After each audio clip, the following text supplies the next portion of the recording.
के हवाले से ऑलरेडी 2 वीडियोस आ चुकी हैं। उसमें हमने जो डिस्कशन की थी वो थी डिटर्मिनेंट को सॉल्व करने के 2 डिफरेंट मेथड समझाए थे, लेकिन डिस्कशन सिर्फ एक की हुई, यानी कि बाई एक्सपेंशन। और एक्सपेंशन में हमने डिटर्मिनेंट की डेफिनेशन देने के बाद 1/1, 2/2 और 3/3 फर्स्ट वीडियो में डिस्कस किया। उसके बाद हायर ऑर्डर डिटर्मिनेंट डिस्कस किया 4/4 का और 5/5 का, लेकिन सबका सब एक्सपेंड करके दिखाया। बाई एक्सपेंशन हम किस तरह से काम आसान करेंगे उसमें शॉर्ट वे भी समझाया गया। उसके बाद जो सेकंड मेथड है वो है विदाउट एक्सपेंशन। हम उसी डिटर्मिनेंट को सॉल्व करना चाहते हैं लेकिन एक्सपेंशन नहीं करनी, डायरेक्ट आंसर लिखना है। ये है सेकंड वे। तो डायरेक्ट आंसर लिखने के लिए कुछ प्रॉपर्टीज हैं जो बच्चे को याद करनी पड़ती हैं, समझनी पड़ती हैं। उन प्रॉपर्टीज का रेफरेंस देते हुए हम आउटपुट लिखते हैं कि इस प्रॉपर्टी की वजह से हम इस डिटर्मिनेंट का सॉल्यूशन लिख सकते हैं विदाउट एक्सपेंशन। हमने एक्सपेंड नहीं करना उसको। तो डायरेक्ट वे देखने के लिए वो जो चंद प्रॉपर्टीज हैं वो आपको 1/1 करके समझाई जा रही हैं। उन प्रॉपर्टीज को समझने के लिए एक तो वे ये था कि सारी प्रॉपर्टीज एक लाइन में लिख दी जाती, जब जरूरत पड़ती तो फिर लेक्चर पीछे वाला हमें देखना पड़ता। अब उसका सोल्यूशन ये ढूंढा गया कि हम प्रॉपर्टीज साथ साथ लिख के उनकी साथ साथ एग्जांपल्स हल कर रहे हैं, उनकी मेथोडोलॉजी समझाई जा रही है और प्लस एक्सरसाइज के क्वेश्चंस बताए जा रहे हैं कि कौन कौन से उन प्रॉपर्टीज को यूज करते हुए हम विदाउट एक्सपेंशन एक डिटर्मिनेंट का सॉल्यूशन कर सकते हैं। बच्चे उस चीज को अंडर प्रैक्टिस ला सकते हैं जो चीज एक एक करके प्रॉपर्टीज में आएगी। So first property, if all the entries of any row या any column are zeros, then value of the determinant 0 होगी। आपने एक्सपेंड नहीं करना उसको, डायरेक्ट आंसर लिख देना 0। ये रीजन बताते हुए इन प्रॉपर्टीज के प्रूफ्स की भी बात हो सकती है, लेकिन वो सारे के सारे प्रूफ्स इंटरमीडिएट लेवल तक हैं। हम यहाँ पर BS लेवल को डिस्कस कर रहे हैं, इसलिए ये माइनर प्रॉपर्टीज हमारे प्रूफ के हवाले से वहां गुजर चुकी। यहाँ इनका प्रूफ नहीं दिया जा रहा, जरूरत भी नहीं है, इनका सिर्फ यूज वो समझाया जा रहा है कि इसको इस्तेमाल करते हुए हमने डिटर्मिनेंट को डायरेक्ट सॉल्यूशन में कैसे लाना है। हाँ जी, फर्स्ट प्रॉपर्टी एग्जांपल जो बताई गई, ये कॉलम नंबर 3 में कंप्लीट जीरोस हैं, इसलिए आंसर डायरेक्ट 0 लिख दिया गया। एक और एग्जांपल है, इसमें फर्स्ट रो कंप्लीटली 0 है, रिमेनिंग एलिमेंट्स जो मर्जी आए आंसर है 0। इस तरह से डिटर्मिनेंट किसी भी ऑर्डर का हो, हायर ऑर्डर हो या स्मॉलर ऑर्डर। सो इसका शॉर्ट सा काम था, ये कुछ खास एग्जांपल्स मजीद डिस्कस करने की जरूरत यहाँ पर नहीं है। सो सेकंड प्रॉपर्टी आ रही है, अगर किसी भी डिटर्मिनेंट में कोई 2 रोज एक जैसी आ जाएं या कोई 2 कॉलम एक जैसे आ जाएं, सिमिलर आ जाएं, इफ एनी 2 रोज या any 2 columns of a determinant are identical means same, एक जैसे हों, then value of the determinant is 0। अब इस प्रॉपर्टी का यूज कैसे होगा, आपने सिर्फ ये देखना है कि कहीं क्या 2 कॉलम्स या कोई 2 रोज एक जैसी आ चुकी, अगर नहीं है तो उनको एक जैसी बनाने की कोशिश की जाएगी ताकि रिजल्ट उसका बगैर एक्सटेंशन के 0 लिखा जा सके।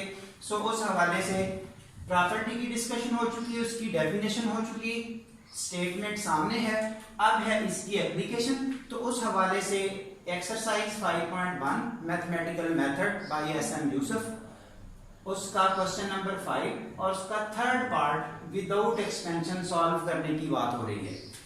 हाँ जी, क्वेश्चन है show that this determinant equals 0। आप जाहिर है एक्सपेंशन करेंगे तो लेंथ बढ़ेगी, एक्सपेंशन हमने करनी ही नहीं, तो अब फिर 0 बनाने का तरीका क्या है, इस प्रॉपर्टी का यूज समझाया जा रहा है।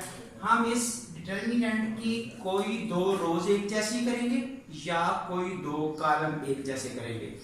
हाँ जी, ऐसा करने के लिए यहाँ पर हम कॉलम 1 और कॉलम 2 अगर दोनों को ऐड अप कर दें और रिजल्ट इसका किसी एक कॉलम में लिख दें, से कॉलम 1 में, तो ऐसा करते हुए a plus B plus c, a plus B plus c, a plus B plus c, ये इकट्ठे होकर रिजल्ट कॉलम 1 में लिखा गया। कॉलम 2 जैसे था एज इट इज आ चुका, कॉलम 3 जैसे था एज इट इज आ चुका। उसके बाद नेक्स्ट स्टेप में क्या है, अब हमें कॉलम नंबर 1 में a plus B plus C element नजर आ रहे हैं, उनको हम अब कॉमन निकाल सकते हैं, बाहर निकाल सकते हैं डिटर्मिनेंट से। डिटर्मिनेंट की एक प्रॉपर्टी ये भी है कि अगर हम, ये नेक्स्ट डिस्कशन में भी आएगी, जाहिर है आप एग्जांपल्स देने के लिए कॉमन प्रॉपर्टीज यूज हो रही हैं, हमारा तो मकसद है इस वक्त प्रॉपर्टीज को समझना। अगर किसी डिटर्मिनेंट से कोई नंबर कॉमन निकालना हो या बाहर से कोई नंबर मल्टीप्लाई करना हो, तो वो या तो एक रो को मल्टीप्लाई किया जाएगा या एक कॉलम को। कंप्लीट डिटर्मिनेंट को मल्टीप्लाई नहीं किया जाएगा, वो मैट्रिक्स में होता है।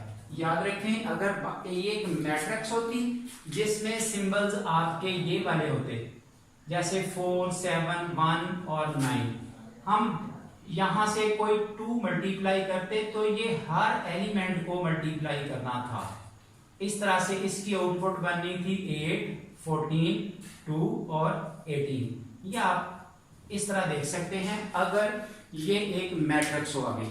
लेकिन अगर ये डिटर्मिनेंट है तो बाहर से मल्टीप्लायर या कॉमन निकालने वाला स्ट्रक्चर वो किसी एक कॉलम से आएगा या किसी एक रो से। अब कॉलम 1 में जो एलिमेंट कॉमन है a plus B plus C, वही लिखा गया taking common a plus B plus C from column 1, और कॉमन निकाल के ये बाहर लिखा गया। तो यहाँ पर फिर क्या बचा, 1, 1 और 1। रिमेनिंग एंट्रीज जैसे थी उसी तरह आ चुकी। उसके बाद अब हम इसको एक्सपेंड नहीं करेंगे, बल्कि इस प्रॉपर्टी का रेफरेंस बताते हुए, क्योंकि कॉलम 1 और कॉलम 3 एक जैसे आ चुके हैं, आइडेंटिकल हैं, सिमिलर हैं, सेम हैं, इस वजह से इस डिटर्मिनेंट का सॉल्यूशन हो गया 0। ये एलिमेंट एज इट इज आ चुके। अब 0 किसी नंबर को मल्टीप्लाई करके रिजल्ट 0 कर देगा। तो इस तरह से जो शुरू में क्वेश्चन था, शो दैट दिस रिजल्ट 0, तो एक्सपेंशन नहीं हमने कहीं भी की, प्रॉपर्टीज यूज करते हुए डायरेक्ट हमने रिजल्ट 0 प्रूव किया। तो अब इस तरह का, यानी कि प्रॉपर्टी नंबर 1 और प्रॉपर्टी नंबर 2, इन दोनों का यूज करने के लिए, सीखने के लिए फर्दर कुछ क्वेश्चंस दिए जा रहे हैं। बच्चे ने इन क्वेश्चंस पे प्रैक्टिस करनी है। जाहिर है जब नेक्स्ट लेक्चर्स आएंगे तो उनमें कुछ ऐसे क्वेश्चंस भी होंगे जो फर्दर सॉल्व कर दिए जाएंगे, क्योंकि आगे आने वाली प्रॉपर्टीज का भी उनमें यूज होगा। कुछ ऐसे होंगे जो जरूरत नहीं पड़ेगी, बच्चे ने इस लेक्चर को देखते हुए बड़ी आसानी से हैंडल कर लेने हैं। बहरहाल जहां जहां जो जरूरत हो तो बच्चे क्वेश्चन भी पूछ सकेंगे वाया नेट, जिस तरह से उनको इन्फॉर्मेशन है। हाँ जी, इस हवाले से वाया कमेंट्स करते हुए आप अपना क्वेश्चन पूछ सकते हैं, यानी कि जो भी आपके पास टूल अवेलेबल है, अगर कोई चीज अंडरस्टैंडिंग में नहीं है तो हम तक पहुंच सकती है, फिर हम उसको फर्दर एक्सप्लेन कर सकते हैं। तो असाइनमेंट के लिए, यानी कि assignment for practice, exercise 5.1 method question 6, उसके 1 से लेकर 6 पार्ट्स हैं। उम्मीद है कि ये सब हल हो जाएंगे। नहीं हुए तो आप कमेंट्स के थ्रू आप बता सकेंगे कि कोई पार्ट हल करना है अगर। और इसी तरह क्वेश्चन नंबर 7 इंशाल्लाह एक अगली प्रॉपर्टी नेक्स्ट वाले लेक्चर्स में जब आएंगे तो इसको सॉल्व कर दिया जाएगा। वहां कुछ और प्रॉपर्टीज डिस्कस भी करनी है, ये वाली भी यूज होगी लेकिन और भी यूज होगी। सो इस तरह से इन प्रॉपर्टीज को हम एक एक करके एग्जाम्पल्स के थ्रू और रिलेटेड क्वेश्चंस के थ्रू आप तक पहुंचाएंगे इंशाल्लाह। उम्मीद है कि ऐसा काम करते हुए आपको 1 बाय 1 ये तमाम की तमाम प्रॉपर्टीज अंडरस्टैंडिंग में आ जाएंगी और इनका यूज फिर फर्दर आपके लिए मसला नहीं होगा। दैट्स ऑल, हमारा ये वाला लेक्चर कंप्लीट हुआ। और ज़ाहिर है जिन बच्चों को वीडियो पसंद आई वो आगे शेयर कर सकते हैं, लाइक कर सकते हैं और हमारे चैनल को सब्सक्राइब कर सकते हैं। Thank you very much.